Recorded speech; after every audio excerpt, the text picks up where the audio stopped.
Hello दोस्तों। आज हम बीटीसी प्रथम सेमेस्टर में बाल विकास एवं सीखने की प्रक्रिया के अंतर्गत एक महत्वपूर्ण टॉपिक लाए हैं। वो है बाल विकास की आवश्यकताएं, बाल विकास का अर्थ और बाल विकास का क्षेत्र। तो सबसे पहले हम बाल विकास का अर्थ जानते हैं। बाल विकास मनोविज्ञान की एक शाखा के रूप में विकसित हुआ है। इसके अंतर्गत बालकों के व्यवहार, स्थितियां, समस्याओं तथा उन सभी कारणों का अध्ययन किया जाता है जिनका प्रभाव बालक के व्यवहार पर पड़ता है। वर्तमान युग में अनेक सामाजिक, सांस्कृतिक, राजनीतिक एवं आर्थिक कारक मानव तथा उसके परिवेश को प्रभावित करते हैं। परिणाम स्वरूप बालक जो भावी समय की आधारशिलता होता है वह प्रभावित होता है। तो यहाँ से एक क्वेश्चन बन रहा है आपका कि बाल विकास किसकी शाखा है। तो बाल विकास मनोविज्ञान की एक शाखा है। और बाल विकास का यहाँ पर अर्थ लिखने को आए तो आप लिखेंगे बाल विकास बालकों के व्यवहार, स्थिति, समस्याओं तथा उन सभी कारणों का अध्ययन करता है जिनका प्रभाव उसके व्यवहार पर पड़ता है। और इसके बारे में कुछ विद्वानों ने परिभाषा दी है। नंबर 1, क्रो एंड क्रो के अनुसार बाल मनोविज्ञान वह वैज्ञानिक अध्ययन है जो व्यक्ति के विकास का अध्ययन गर्भकाल के से प्रारंभ होता है और किशोरावस्था तक चलता है। और इसके अलावा जेम्स ड्रेवर के अनुसार बाल मनोविज्ञान मनोविज्ञान की वह शाखा है जिसमें जन्म से परिपक्व अवस्था तक विकास हो रहे मानव का अध्ययन किया जाता है। तो इनका कहने का दोनों का एक तात्पर्य है कि बालक जो है गर्भावस्था से लेकर जो है किशोरावस्था तक उसका विकास चलता है। थॉमसन के अनुसार बाल मनोविज्ञान सभी को एक नई दिशा के संकेत करता है यदि उसमें उचित रूप में समझा जा सके तथा उसका उचित समय पर उचित ढंग से विकास हो सके तो प्रत्येक बालक एक सफल व्यक्ति बन सकता है। यानी बाल विकास के अंतर्गत हम बालक के जो विभिन्न पक्षों का हम अध्ययन करते हैं, उसके विभिन्न व्यवहारों का अध्ययन करते हैं, तो उसके अंतर्गत हमें एक नई सूचना मिलती है, उसके बारे में एक नई जानकारी मिलती है कि वह किस दिशा में जो है आगे जाएगा और किसी दिशा में वह सक्सेस नहीं होगा। अगर हमें उसके बारे में ये जानकारी शुरुआत में ही चल जाए, सही समय पर ही पता चल जाए, तो उस बालक को जो है सफल होने से कोई नहीं रोक सकता। तो ये परिभाषा बहुत काम की है आपके। हॉरलॉक के अनुसार आज बाल विकास में मुख्यतः बालक के रूप, व्यवहार, रुचियों और लक्ष्यों में होने वाले उन विशिष्ट परिवर्तनों की खोज पर बालक बल दिया जाता है जो उसके एक विकासात्मक अवस्था से दूसरी विकासात्मक अवस्था में पदार्पण करते समय होता है।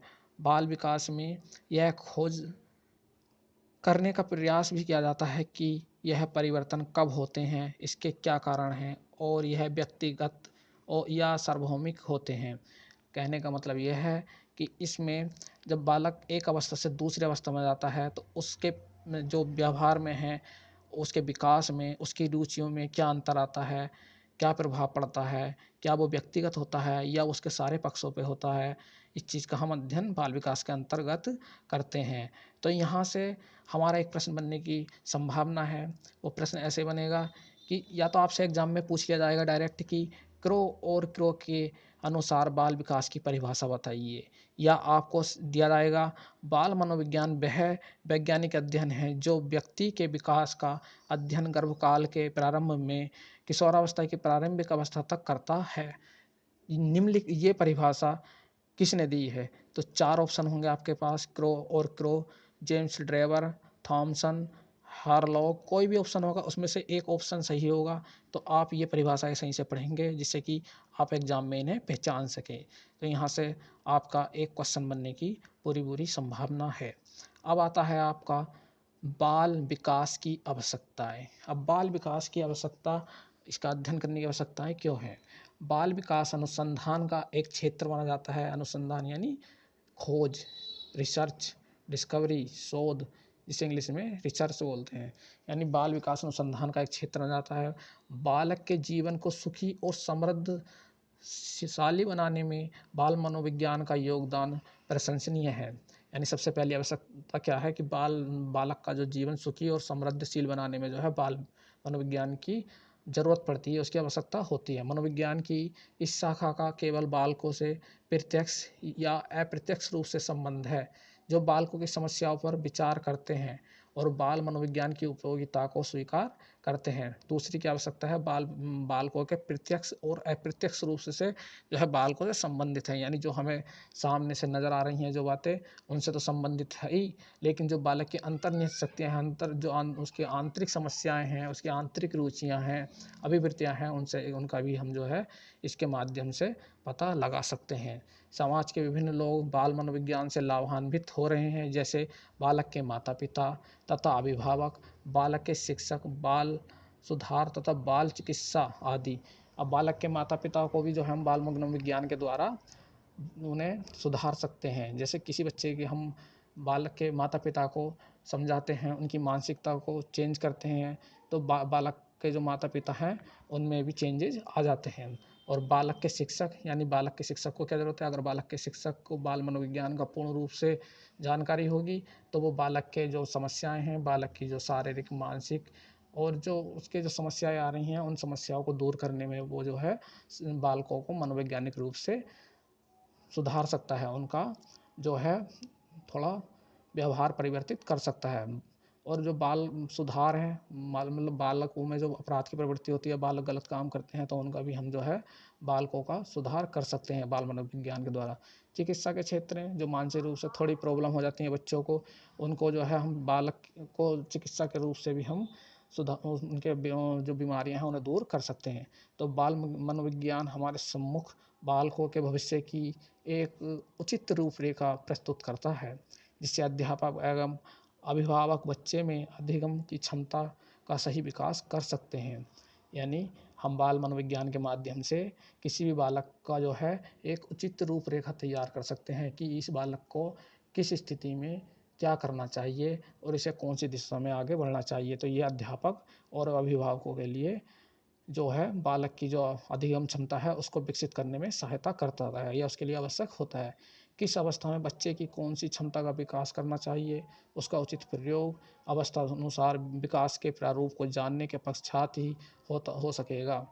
उदाहरण के लिए एक बच्चे को चलना तभी सिखाया जाए जब वह चलने की अवस्था का हो जाए, अन्यथा इसके परिणाम विपरीत होते हैं। बाल मनोविज्ञान के अंतर्गत हमने ये जान लिया, उसके माध्यम से हम ये जान गए कि बालक कितनी उम्र में चलता है, कितनी उम्र में बोलता है, कितनी आयु का बालक क्या कर सकता है। जब हम इस चीज़ को जानेंगे तो हम उस चीज़ का प्रयास उसकी उसी अवस्था में आकर करेंगे, जिससे कि बच्चे को भी लाभ होगा और हमें भी लाभ होगा।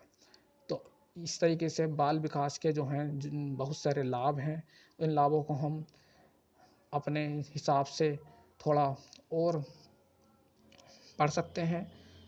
तो आपसे परीक्षा में पूछा जा सकता है कि बाल विकास की क्या आवश्यकता है।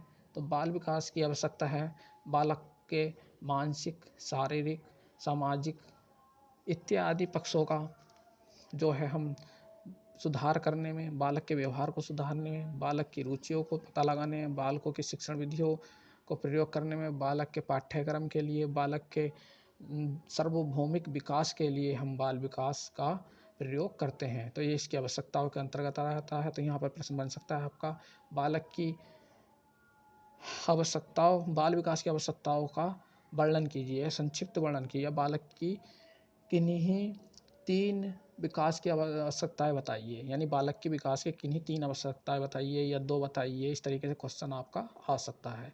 तो इन आवश्यकताओं पर ध्यान देंगे। इसके बाद हम देखते हैं बाल विकास का क्षेत्र। अब बाल विकास का क्षेत्र एक विस्तृत क्षेत्र है, तो इस क्षेत्र को जानने के लिए यहाँ पर हम मुख्य मुख्य पॉइंट पर ध्यान देंगे। इसके अंतर्गत बालक के जो मतलब बाल मनोविज्ञान के जो क्षेत्र हैं या बालक विकास के जो क्षेत्र हैं वो आता है सबसे पहला आपका वातावरण और बालक। बालक विकास में इस समस्या के अंतर्गत 2 प्रकार की समस्याओं का अध्ययन किया जाता है। प्रथम यह है कि बालक का वातावरण पर क्या प्रभाव पड़ता है। द्वितीय यह है कि वातावरण बालक के व्यवहार, व्यक्तित्व तथा शारीरिक विकास आदि को किस प्रकार प्रभावित कर सकता है। अतः स्पष्ट है कि बालक का पर्यावरण एक विशेष प्रभावकारी क्षेत्र है। यहाँ पर हम जो है इसके अंतर्गत ये जानते हैं कि बालक का वातावरण पर क्या प्रभाव पड़ता है। सबसे पहला क्षेत्र तो यह है, और दूसरा यह है कि वातावरण बालक के व्यवहार में क्या चेंजेस ला सकता है। अब मान लीजिए किसी बच्चे का वातावरण शहरी है, जहाँ पर सब सुख सुविधाएं हैं, जहाँ पर सब सभ्य लोग हैं, जहाँ पर सब सही से बोलते हैं, खाने पीने की व्यवस्था है, वहाँ पर जो है ना ज़्यादा गर्मी होती है ना ज़्यादा ठंड होती है, तो ऐसे क्षेत्र का बच्चा पढ़ने लिखने में अच्छा होगा, उसका शारीरिक विकास भी अच्छा होगा, उसका मानसिक विकास भी अच्छा होगा। एक बच्चा ऐसा जिसे सही समय पर खाना नहीं मिलता, सही से सोने नहीं मिलता, और उसे जो है उसके आसपास का जो वातावरण है उस वो दूषित है, वहाँ पर जो है असभ्य भाषा का प्रयोग किया जाता है, तो इस तरीके के वातावरण में बालक का विकास अलग प्रकार से होगा। उसके मानसिक और शारीरिक और सामाजिक जो स्थितियां हैं उनमें चेंजेज आ जाएगा। इससे अगला आपका जो पॉइंट आता है वो आता है बालकों की व्यक्तिगत भिन्नताएं। जो बालक की व्यक्तिगत भिन्नता है, इससे संबंधित समस्याओं का अध्ययन भी किया जा सकता है। व्यक्तिगत भेदों की दृष्टि से निम्नलिखित तथ्यों का अध्ययन किया जाता है: शारीरिक रचना संबंधी भेद, मानसिक योग्यता संबंधित भेद, संवेगिक भेद, व्यक्तित्व संबंधित भेद और सामाजिक व्यवहार संबंधित भेद, भाषा का विकास संबंधित भेद। यानी जो व्यक्तिगत भिन्नताएं होती हैं, यानी इंडिविजुअल डिफरेंस, यानी हर किसी व्यक्ति का जो है अलग अलग व्यक्तिगत भिन्नताओं के आधार पर अलग अलग होता है। जैसे कोई जो है शारीरिक रूप से अच्छा होता है, कोई मानसिक रूप से अच्छा होता है, किसी के संवेगिक रूप से जो शक्तिशाली होता है, कोई सामाजिक व्यवहार में जो है निपुण होता है। तो यहाँ पर इसी चीज़ की चर्चा की गई है। तो हम क्या इसके अंतर्गत क्या अध्ययन करते हैं? शारीरिक रचना से संबंधित जो भेद होते हैं उनका पता लगाते हैं, मानसिक योग्यता संबंधी जो भेद होते हैं उनका अध्ययन कर सकते हैं। सांवेगिक यानी जैसे कि आपके अंदर जो संवेग होते हैं, इमोशन होते हैं, रोना, हंसना, इस तरीके के जो संवेग होते हैं उनका हम जो है पता लगा सकते हैं कि किस व्यक्ति में कितने हैं। और व्यक्तित्व यानी पर्सनैलिटी, उस बच्चे के जो व्यक्तित्व है, उसकी पर्सनैलिटी है, उसके जो विभिन्नताएं हैं उसके बारे में पता लगा सकते हैं। सामाजिक व्यवहार, उसका समाज में किस प्रकार का व्यवहार है, अपने साथियों के साथ, अपने परिवार वालों के साथ, अपने समाज में उसका किस प्रकार का व्यवहार है, इसका भी हम अध्ययन करते हैं। विकास, भाषा विकास का जो है, जैसे उस बच्चे की जो भाषा है उसका विकास किस हद तक हुआ है, इस चीज़ का भी हम अध्ययन करते हैं कि 3 साल का बच्चा, जो नॉर्मली 3 साल का बच्चा बोलने वाला होता है, उसकी अपेक्षा वह ज़्यादा मतलब उसका भाषा का विकास हुआ है या उससे कम हुआ है, उस आधार पर हम व्यक्तिगत भिन्नताओं का हम जो है पता लगा सकते हैं। तो इसके बाद अब अगला जो है आपका आता है, इसके बाद अगला जो क्षेत्र है इसके अध्ययन का वो है आपका मानसिक प्रक्रियाएं। बालक विकास में बालक की विभिन्न मानसिक प्रक्रियाओं का अध्ययन भी किया जाता है, जिससे प्रत्यक्षीकरण, सीखना, कल्पना, स्मृति, चिंतन, सहचार्य आदि इन सभी मानसिक प्रक्रियाओं का अध्ययन किया जाता है।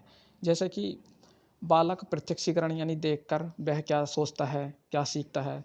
सीखना यानी बच्चा किस हद तक सीख रहा है, किस गति से सीख रहा है। कल्पना, उसकी जो हाई मतलब सोचने की क्षमताएं हैं कि वो किस किस रूप में किसी चीज़ को देखकर किस रूप में क्या सोचता है। स्मृति, उसकी याददाश्त कैसी है, उसकी याददाश्त करने की है, उसे याद करने की, उसकी ग्रहण करने की क्षमता क्या है। चिंतन, किसी विषय में वह कितनी गहराई तक उसका विश्लेषण कर सकता है, क्या सोच सकता है। सहचार्य यानी एक दूसरे के साथ वह कैसे संबंध रखता है। यानी कह कुल मिलाकर कह सकते हैं कि उसकी जितनी मानसिक प्रक्रियाएं हैं उनका हम जो है यहाँ पर अध्ययन कर सकते हैं। बाल विकास के माध्यम से हम कि हर किसी बच्चे की जो है मानसिक गतिविधियों का हम पता लगा सकते हैं। तो इस प्रकार से मानसिक प्रक्रियाएं भी एक बाल विकास का अध्ययन क्षेत्र है। बाल विकास में जो इसका अगला अध्ययन क्षेत्र है आपका वो है बालक बालिकाओं का मापन। बाल विकास के क्षेत्र में बालकों की विभिन्न मानसिक और शारीरिक मापन एवं मूल्यांकन से संबंधित समस्याओं का अध्ययन भी किया जाता है। मापन से तात्पर्य है कि इन क्षेत्रों में उसकी समस्याएं क्या हैं और उनका निराकरण कैसे किया जाए। तो यहाँ पर हम कह सकते हैं कि बालक बालिकाओं के मापन में जो है क्या होता है कि बालकों की क्या स्थिति है और बालिकाओं की क्या स्थिति है, मानसिक रूप से, शारीरिक रूप से, ये हम मापने का प्रयास करते हैं। इसके अंतर्गत हम देखते हैं कि कोई एक ही कक्षा में जो बालिका है, यानी कोई लड़की है, और उसी कक्षा का लड़का, उसके बराबर मानसिक योग्यता यानी उसकी सीखने की क्षमता, उसका मानसिक क्षमता लड़के की बराबर, लड़की के बराबर है नहीं है, या लड़के की मानसिक क्षमता अधिक है, लड़की की कम है, या लड़की की अधिक है, लड़के की कम है। ये सब चीज़ों का अध्ययन जो है बालक बालिकाओं का मापन करके इसके अंतर्गत कर सकते हैं। तो बाल विकास के क्षेत्र में जो है अगली जो हमारा जो टॉपिक है, जो अगला पॉइंट है वो है बाल व्यवहार और अंतःक्रियाएं। बाल व्यवहार अंतःक्रियाएं क्या होती हैं, इसके जानने के लिए थोड़ा सा यहाँ पर देखेंगे। बाल विकास के अध्ययन क्षेत्र में अनेक प्रकार की अंतःक्रियाओं का अध्ययन किया जाता है। बालक का व्यवहार गतिशील होता है तथा उसकी विभिन्न शारीरिक और मानसिक योग्यता और विशेषताओं में क्रमिक विकास होता रहता है। अतः स्वाभाविक है बालक और उसके वातावरण में समय समय पर अंतःक्रियाएं होती रहती हैं। यानी बालक जिस वातावरण में रहता है और जो बालक है स्वयं, यानी बालक और बालक के वातावरण में हर समय कोई ना कोई अंतःक्रिया होती रहती है। बालक का वातावरण यानी बालक का परिवार, बालक का स्कूल, जिस वातावरण में बालक रहता है, जिस वातावरण में बालक खेलता है, जिस वातावरण में बालक पढ़ता है, तो उस वातावरण के साथ वो हमेशा जो है उसकी अंतःक्रिया यानी आंतरिक रूप से कोई ना कोई क्रिया चलती रहती है। जिस तरह के वातावरण में रहेगा बालक पर उसी प्रकार का प्रभाव पड़ेगा। बालक अगर अच्छे वातावरण में होगा तो बालक अच्छे तरीके से रिएक्ट करेगा, उसका व्यवहार अच्छा होगा। यदि बालक गलत वातावरण में होगा तो उस पर धीरे धीरे उन जो गलत वातावरण के प्रभाव हैं वो दिखने शुरू हो जाएंगे। इससे अगला जो क्षेत्र आता है आपका बाल विकास के अंतर्गत वो आता है जो मुख्य है, जिसमें हमें अध्ययन करना होता है, वो है आपका समायोजन संबंधी समस्याएं। अब बालक को जो है सबसे बड़ी समस्या यहीं पर आती है कि बालक कितनी जल्दी किसी वातावरण में या किसी नई जगह पर जाकर या अपने दोस्तों के साथ, अपने समाज में, अपने रिश्तेदारों में, अपने टीचरों के साथ कितनी जल्दी समायोजन करता है और किस गति से समायोजन करता है। जो बच्चा जितनी जल्दी किसी वातावरण में समायोजन करेगा वो उसी दर से अपना शिक्षण कार्य या अधिगम कार्य कर सकता है। यानी सीखने की जो डायरेक्ट प्रोसेस है, ये जो अधिगम का जो सीधा संबंध है वो समायोजन से है। तो इसके अंतर्गत और इससे अगला आपका जो अध्ययन क्षेत्र है विशिष्ट बालकों का अध्ययन। विशिष्ट बालकों का अध्ययन जो शारीरिक रूप से, मानसिक रूप से, आर्थिक रूप से, सामाजिक रूप से सामान्य बच्चों से भिन्न होते हैं, वो विशिष्ट बालक होते हैं। यानी सामान्य बच्चे से जो अधिक हों इन चारों कैटेगरी के अनुसार या इन चारों कैटेगरियों में कम हो, वो विशिष्ट बच्चे होते हैं। जैसे कोई बच्चा शारीरिक रूप से कमज़ोर हो या शारीरिक रूप से अपंग हो या मानसिक रूप से सामान्य बच्चों से अधिक हो या मानसिक रूप से सामान्य बच्चों से कम हो, या किसी की आर्थिक स्थिति कमज़ोर हो या उसकी आर्थिक स्थिति बहुत अच्छी हो, तो इन सभी कारणों से जो है बच्चों में जो है विशिष्टता आ जाती है। यानी वो विशिष्ट बालक होते हैं। उन विशिष्ट बालकों का हम जो है शारीरिक, मानसिक, आर्थिक, सांवेगिक हर तरीके का अध्ययन हम जो है बाल विकास के अंतर्गत करते हैं। और बाल विकास का जो अगला क्षेत्र है आपका जिसका अध्ययन करते हैं वो है अभिभावक बालक संबंध। यानी किसी बालक के अपने अभिभावक से किस प्रकार के संबंध है, इसका अध्ययन हम बाल विकास के अंतर्गत करते हैं। जैसे कि बालक के व्यक्तित्व विकास के क्षेत्र में अभिभावकों और परिवार की महत्वपूर्ण भूमिका होती है। अभिभावक बालक संबंध का विकास, अभिभावक बालक संबंधों के निर्धारक, परिवार संबंधों के हिरास आदि समस्याओं का अध्ययन बाल विकास मनोविज्ञान के क्षेत्र में किया जाता है। यानी किसी बालक के अपने अभिभावकों से कैसे संबंध हैं या अभिभावक बालकों के से कैसे संबंध रखते हैं, तो उसका प्रभाव उसके विकास पर भी पड़ता है। शारीरिक रूप से भी, मानसिक रूप से भी, हर एंगल से जो है अभिभावक के जो संबंध है और बालक के संबंध जो है बालक के विकास को प्रभावित करते हैं। तो यहाँ पर हमने देखा कि जो बालक को प्रभावित करने वाले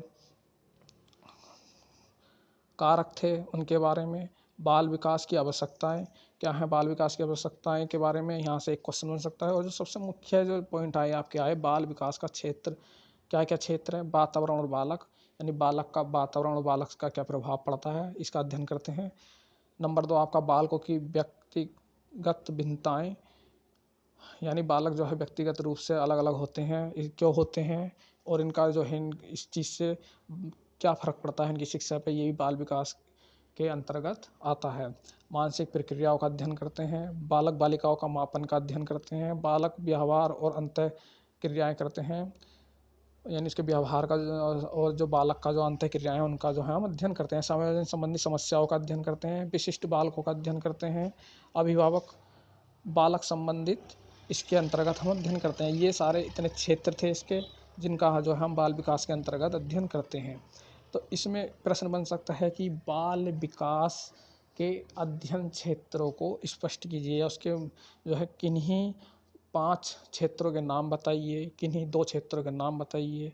तो इस तरीके से क्वेश्चन आ सकते हैं। जो पिछले वर्षों में कुछ क्वेश्चन आए हैं वो इस प्रकार हैं। पहला है आपका बाल विकास का अर्थ स्पष्ट कीजिए, तो आप यहाँ पर बाल विकास का अर्थ स्पष्ट करने के लिए पूछा, आप लिख सकते हैं। शिक्षक के लिए बाल विकास की आवश्यकताएं क्या हैं, तो हमने बता दी बाल विकास की आवश्यकताएं क्यों हैं शिक्षक के लिए, कि बालक की जो अभिरुचि हैं, रुचि हैं या उसकी सीखने की गति है या उसकी जो समस्याएं हैं मानसिक रूप से शारीरिक रूप से, तो ये सब चीज़ें जो है एक शिक्षक यही पहचान सकता है जब उसे बाल विकास का ज्ञान होगा, यानी जो उसे साइकोलॉजिकल रूप से बच्चे की मानसिकता को समझ सकता है।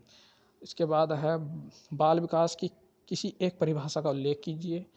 आप किसी भी एक परिभाषा का उल्लेख कर सकते हैं या किसी स्पेशल का यहाँ पर नाम लिखा हुआ है तो आप उस परिभाषा का भी आपको ये परिभाषाएं देखनी होंगी। बाल विकास के 2 क्षेत्रों के नाम लिखिए। ये क्वेश्चन भी पूछा गया है और इस तरह के क्वेश्चन भी आते हैं। बाल में मनोविज्ञान के व्यवहार का वैज्ञानिक अध्ययन कीजिए। 4 आपको ऑप्शन दे रखे हैं, बाल मनोविज्ञान में, शिक्षा में, मनोविज्ञान में, किशोर मनोविज्ञान में, उपयुक्त सभी। तो यहाँ पर जो हम बाल मनोविज्ञान इसका सही आंसर होगा। अब देखो जैसे सबसे लास्ट में क्वेश्चन दिया, बाल मनोविज्ञान एक वैज्ञानिक अध्ययन है जिसमें बालक के विकास का अध्ययन गर्भकाल के प्रारंभ से किशोरावस्था की प्रारंभिक अवस्था से किया जाता है। किसी ने कहा है, क्रो ने कहा है ये। तो इस तरीके से हम यहाँ पर बाल विकास का अर्थ, बाल विकास की परिभाषाएं, बाल विकास की आवश्यकताएं, बाल विकास के क्षेत्र, इनका आज हम अध्ययन करेंगे थोड़ा और इस भी लेक्चर के बाद। और इससे संबंधित इतने क्वेश्चनों में से कोई क्वेश्चन नहीं छूटना चाहिए। यहाँ से आपके 2 या 3 नंबर पक्के हो सकते हैं। यदि आपको ये वीडियो अच्छी लगी तो इसे लाइक और शेयर कीजिए। और इसी प्रकार की हम क्रम से आपकी रोज़ 10 या 15 मिनट की एक एक वीडियो लाते रहेंगे, जिन वीडियोस के माध्यम से आपका जो है परीक्षा के लिए एक रिवीजन होता रहेगा। आज के लिए इतना ही। धन्यवाद।